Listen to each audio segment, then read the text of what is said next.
बहुत ठगा है, लाल झंडा बहुत ठगा है, पीला झंडा बहुत ठगा है, हरा झंडा। अब हम लोग को केवल लेकर झंडा आना है, उसका नाम है जीतन राम मांझी झंडा। जब तक एक साथ एक मंच पर और एक नेता नहीं मानिएगा, इस समाज का कल्याण ये सर सब कैसा मान लगा सर?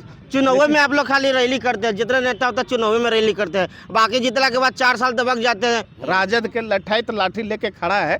हमारे नेता जीतन राम मांझी जमीनों को, भूमिहीनों को 5-5 डिसमिल जमीन दे करके उसको सरकारी पर्चा परमाना दे के जाते हैं। अब जब सरकार अंचल कार्यालय से उसको परमाना मिल जाता है तो बगल के चुटकट्टा के लोग उस जमीन पर कब्जा करने से रोक देते हैं। और इसी के लिए पटना के गांधी मैदान में 28 फरवरी को हम लोग दलित समागम रैली करने जा रहे हैं, जिसके माध्यम से पूरे बिहार को हम लोग संदेश देना चाहते हैं कि दलित भाई एक साथ आओ, एक मंच पर आओ, अपनी लड़ाई, अपनी ताकत, अपनी राजनीतिक वजूद खुद को स्थापित करो। जय भीम नवबुद्धाय, मैं राजकुमार और आप देख रहे हैं द एक्टिविस्ट। देखिए इस वक्त हम एमएलए फ्लाइट में हैं और हमारे साथ इंजीनियर नंदलाल मांझी है, जो हम पार्टी के राष्ट्रीय प्रवक्ता हैं। और हम पार्टी की तरफ से दलित समागम रैली रखा गया है गांधी मैदान में। तो सभी दलितों को क्यों बुला रहे हैं, इंजीनियर नंदलाल मांझी से हम जानेंगे। क्यों बुला रहे हैं सर सभी दलितों को गांधी मैदान में आप? देखिए, आज तक आज़ादी के 78 साल बीत जाने के बाद भी जितने भी राजनीतिक दल है जो मेन स्ट्रीम के हैं, वो राजनीतिक दल कभी भी प्रयास नहीं किए हैं कि समाज के सबसे अंतिम पायदान पर रहने वाले लोगों को नेतृत्व का मौका दे, ताकि उनका सामाजिक, राजनीतिक और आर्थिक रूप से उनका विकास हो सके। हमारी पार्टी हिंदुस्तानी आवाम मोर्चा समाज के सबसे अंतिम पायदान पर रहने वाले लोगों को नेतृत्व का मौका देना चाहती है। इसका जीता जागता उदाहरण हमारे पार्टी के कार्यकर्ताओं, हमारे पार्टी के विधायकों से भी आपको महसूस हुआ होगा। और कह सकते हैं दूसरे शब्दों में, आज तक जो भी बिहार के संदर्भ में हम कहना चाहेंगे कि राजनीतिक के मुख्य धारा में, मुख्य भूमिका में कहीं न कहीं हम लोग नहीं रह पाए हैं, हमेशा सहायक में ही रहे हैं। और यह दलित समागम रैली बिहार की राजनीति में तय करेगा कि दलितों की भूमिका कैसी होगी। हम लोग जो भी हमारे नेता जीतन राम मांझी हैं, डॉक्टर संतोष मांझी जी हैं, जो हमारे पार्टी का मैनिफेस्टो है, उस मैनिफेस्टो को हर हाल में लागू करवाना चाहते हैं। क्या है आपका मैनिफेस्टो? इसलिए हमारे नेता जीतन राम मांझी जी ने भी कहा कि हम सत्ता में रहे चाहे सत्ता के बाहर रहे, गरीब गुरुओं के हक हकूक की आवाज़ उठाने में कहीं से कोई मेरी हिचक नहीं। आवाज़ भी उठाइएगा कि कुछ कीजिएगा भी। पटना में बहुत जगह स्मार्ट सिटी के नाम पर नीतीश कुमार सबको भगा रहे हैं, तोड़ रहे हैं। बताइए तब कहाँ रहेंगे? कोई रोड के किनारे रह रहा है, कोई चाट के किनारे रह रहा है, कोई नहर में रह रहा है, कोई पुल के नीचे रह रहा है। तो ये लोग कहाँ जाएंगे? बताइए आप लोग कर क्या रहे हैं? खाली मतलब राजनीति कीजिएगा कि आप लोग पार्टी में रह करके रैली कर करके मांग करेंगे कि हमको 40 को सीट चाहिए? देखिए, हम तो पहले भी बोल चुके हैं कि आदरणीय श्री जीतन राम मांझी गरीबों दलितों के नेता हैं, जो सदन में भी गरीब गुरबा की आवाज़ को उठाते हैं। नहीं तो सदन में हम लोग कहाँ देखते हैं कि जो ज़मीन का है, ज़मीन के बारे में चर्चा करे, कब्जा के बारे में चर्चा करे। रही बात पटना में स्मार्ट सिटी के नाम पर गरीब गुरबों की ज़मीन उजाड़ने के संबंध में, तो बिल्कुल हम स्पष्ट आप लोग को कर देना चाहते हैं कि जब तक किसी व्यक्ति को अन्यत्र जगह बसाया नहीं जाएगा, भूमिहीन परिवार को, तब तक किसी को हटाने का अधिकार नहीं है। अगर कोई पदाधिकारी, कोई अधिकारी, कोई कर्मचारी या फिर कोई संगठन इस तरह के कार्य में शामिल है तो कहीं न कहीं वह दोषी है। दोषी है सर। आपने अभी सत्यता बता दिया कि दोषी है, ठीक है। तो ये बताइए, नवतपुर में सब तोड़ दिया है, नहर में रह रहा है, ठीक है। शिवाला में तोड़ दिया, बहुतों को नहीं मिला। जीतन राम मांझी जी काहे ना आवाज उठाए, काहे नहीं दिलवाए अभी तक? कैसे कह सकते हैं कि जीतन राम मांझी ने आवाज नहीं? नेता है, दलितों के नेता है ना जी। मांझी समाज टूट गया है, सब पुल के नीचे रह रहा है। सदन गवाह है, सदन गवाह है, सदन गवाह है कि जीतन राम मांझी जी ने कहा है कि वह राजनीतिक दल जो लाल झंडा, पीला झंडा, हरा झंडा लेकर के चलता है, गरीबों दलितों के नाम पर लोगों को पटना के गांधी मैदान में लाता है और जब जीतन राम मांझी गरीब गुरुओं के जमीन पर कब्जा की बात करते हैं, ऑपरेशन दखल दहानी चलाकर कब्जा दिलाने की बात करते हैं, 5 डिसमिल जमीन देने की बात करते हैं, तो वैसे नेताओं से गला का आवाज नहीं खुलता है। 5 तो आप डिसमिल कैसे जमीन कहते हैं? 5 डिसमिल जमीन तो जीतन राम मांझी जी भी बोले थे, आज तक दिला पाए? आपको नहीं पता है क्या? सरकार के सर्कुलर में है। हाँ। सरकार के सर्कुलर अभी में तो है। चांग तो दिला देंगे, जो- केंद्र में बैठे हुए हैं। अरे भैया, केंद्र और बिहार की बात नहीं करें। जब सरकार के नियमावली बनती है तो सभी के लिए बनती है, सभी के लिए लागू होता है। हम पहले भी कर चुके हैं कि प्रत्येक वित्तीय वर्ष में भूमिहीनों का सूचीबद्ध करते हुए प्रत्येक वित्तीय वर्ष में भूमि का वितरण करना है।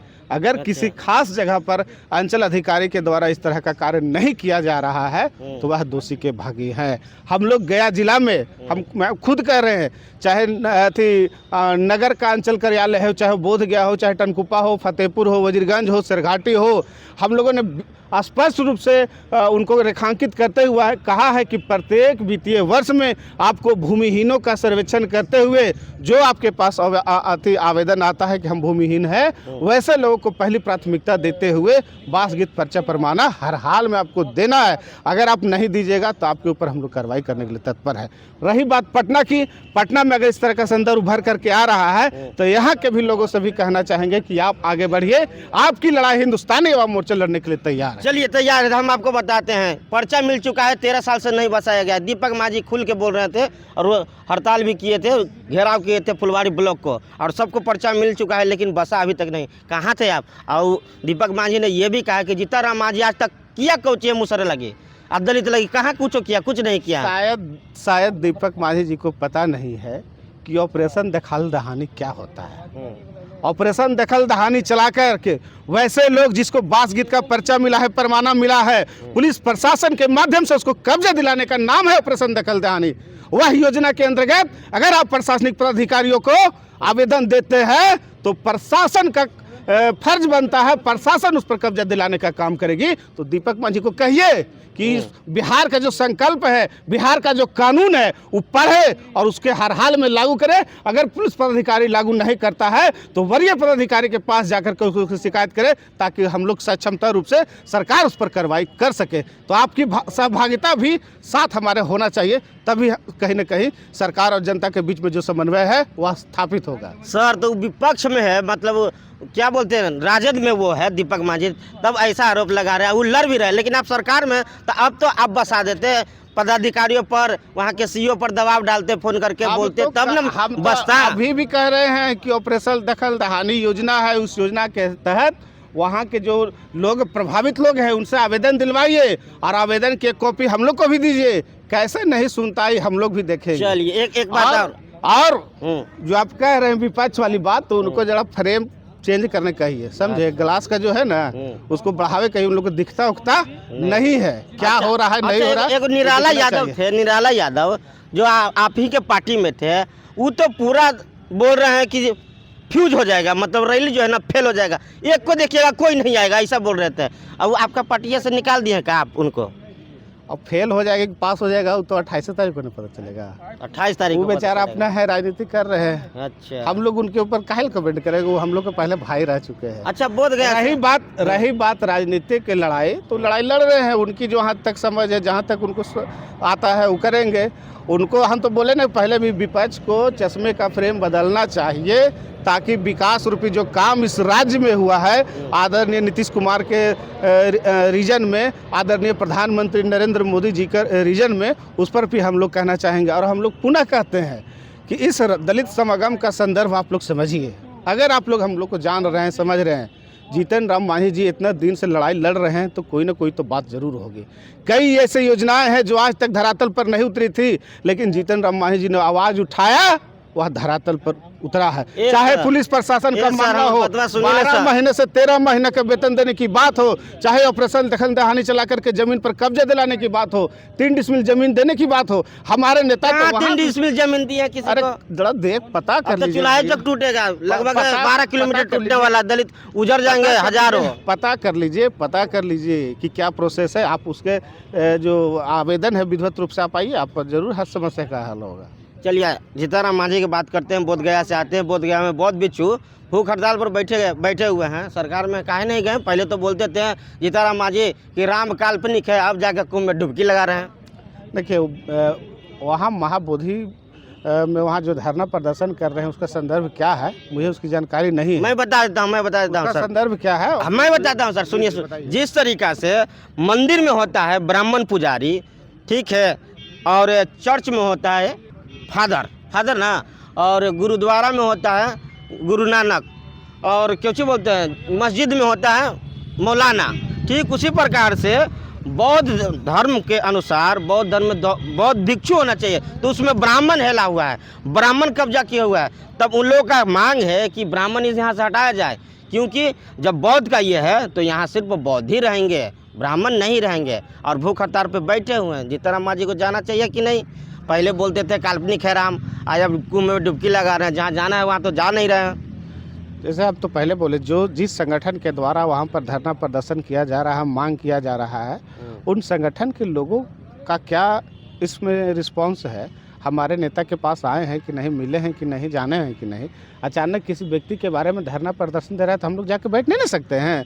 हाँ, आप आते हमारे पास, आपकी बात हम लोग नहीं सुनते, तब हम लोग गुनहगार सर हैं। आप लोग नेता हैं, हमनी के चैनल पर नहीं देखते हैं, यानी सब यहाँ डलाता है वीडियो में। अरे तो हम तो बोल तो रहे हैं कि जब तक आप उसको आइएगा नहीं, बात को अपने जो वहाँ पर फुटपाथी दुकानदार के खिलाफ में जब मांझी जी खुद धरना पर बैठ सकते हैं, फुटपाथी दुकानदार को प्रशासन के द्वारा राजद के शासनकाल में हटाया जा रहा था, तो मांझी जी खुद धरना पर बैठ के सभी फुटपाथ दुकानदारों का हक हकूक दिला सकते हैं, तो क्या वहाँ पर जो बौद्ध भिक्षु है उसको नहीं दिला सकते हैं? सर अब तो जानकारी होगी आपको, अब क्या करेंगे आप? लेकिन संदर्भ समझने की आवश्यकता है। जब तक हम लोग विषय वस्तु को पूरी अच्छी तरीके से जान नहीं जाते हैं, समझ नहीं जाते, तब तक हम लोग उसमें हाथ नहीं डालते हैं। सर अब तो हम पूरा खुल के बता दिए, अब कितना जानिएगा। संगठन के लोगों से भी आग्रह करेंगे कि आप आइए, मिलिए, अपनी बात को रखिए।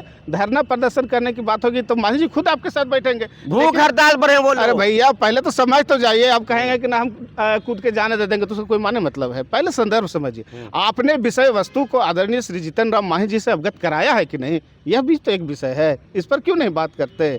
एक बार पहले पता तो चल जाए। आपके गृह क्षेत्र में कोई भूख हड़ताल पर बैठे है, बौद्ध भिक्षु है, आपको पता नहीं है, मंत्री है, उसी आप ही के क्षेत्र का ये मामला है, आप कहते हैं कि हमको पता नहीं, वीडियो भी चल रहा है दनादन। संदर्भ तो पहले पता चल जाए। हम तो कह रहे हैं कि आप क्या मांग कर रहे हैं, नहीं कर रहे हैं, वस्तु स्थिति से जब तक अवगत नहीं होंगे, किसी भी तरह का जल्दबाजी करना उचित नहीं है। हाँ सर, इतना जल्दी हम बता दिए। इंजीनियर साहब एक बात पूछते हैं कि आपके समाज से, दलित समाज से कहे तो सब पार्टी में नेता है, इसका समस्या का समाधान कैसे होगा? क्योंकि दलित बेघर हो रहे हैं, स्मार्ट सिटी के नाम पर नीतीश कुमार सबको रखेत रहे हैं, बेघर हो रहे हैं, और सब दलित समाज जो है जन्नत तन्नत पार्टी में घुसल है। इसका समस्या का समाधान कैसे होगा सर? आप लोग जब एक नहीं होंगे तब ये जो गरीब हैं, दलित समाज हैं, वो लोग कैसे आगे बढ़ेंगे, कैसे ऊपर उठेंगे, एक कैसे होंगे, ये बताइए। देखिए, हम पुनः आपसे बोलते हैं, मीडिया के बंधु हैं आप, हम पूरे समाज के लोगों से कहना चाहते हैं, हम बोलते हैं कि आज़ादी के 78 साल से बीत जाने के बाद भी आज तक पटना के गांधी मैदान में समाज के सबसे अंतिम पायदान पर रहने वाले लोगों के नाम पर, दलितों के नाम पर आज तक कोई बड़ी सभा नहीं हुई है, नहीं किया गया है राजनीतिक दल के द्वारा।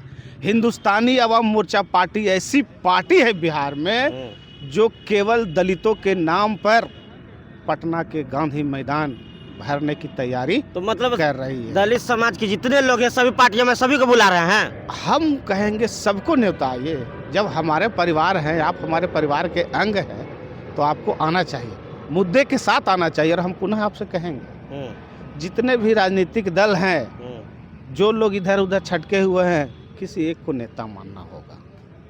चाहे राजकुमार जी को नेता मानिए, चाहे शंकर मांझी जी को नेता मानिए, चाहे नंदलाल मांझी को नेता मानिए, चाहे सदन मांझी के नेता मानिए, या फिर दीपक मांझी को नेता मानिए, जब तक किसी एक व्यक्ति को नेता नहीं मानिएगा, इस समाज का कल्याण संभव नहीं है।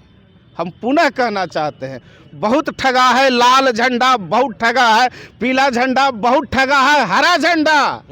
अब हम लोग को केवल एक झंडा आना है, उसका नाम है जीतन राम मांझी झंडा, उसका कड़ाही छाप चुनाव चिन्ह है, बस हम लोग को उसी के साथ चलना है। उसका नाम है हिंदुस्तानी अवाम मोर्चा पार्टी, जब तक एक साथ एक मंच पर और एक नेता नहीं मानिएगा इस समाज का कल्याण नहीं होगा। 78 साल तो अभी हुआ है, कई 78 साल हो जाएंगे, कोई गारंटी नहीं है।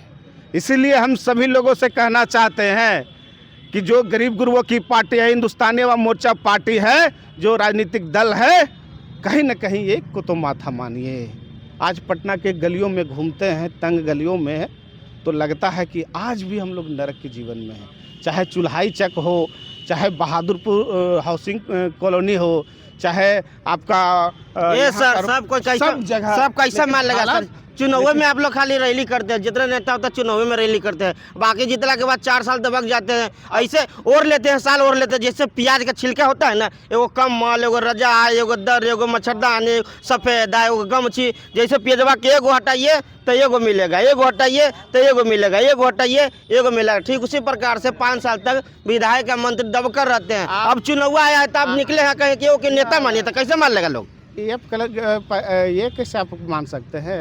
आखिर पहले भी तो पार्टियां थी, तो फिर हम पार्टी का जन्म काहे हुआ?